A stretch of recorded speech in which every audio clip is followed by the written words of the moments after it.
இந்தியாவின் முதல் முகலாய பேரரசர் யார்? A. Akbar. B. Babur. C. Humayun. D. Shah Jahan. சரியான பதில் பி. பாபர். இந்தியாவின் முதல் பெண் ஆளுநர் யார்? A. Indira Gandhi. B. Sarojini Naidu. C. Vijayalakshmi Pandit. D. Annie Besant. சரியான பதில் பி. சரோஜினி நாயுடு. பிளாசி போர் நடைபெற்ற ஆண்டு எது? ஏ. 1757. பி. 1764. சி. 1784. டி. 1800. சரியான பதில் ஏ. 1757. வேதங்கள் எந்த மொழியில் எழுதப்பட்டுள்ளன? ஏ. தமிழ்.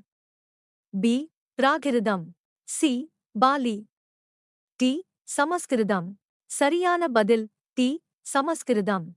சிந்து சமவெளி நாகரிகத்தின் முக்கிய நகரம் எது? A. Madurai. B. Harappa. C. Kanchipuram. D. Uraiyur. சரியான பதில் கமெண்ட் கூறுக. நமது சேனல் ஃபாலோ பண்ணுங்க.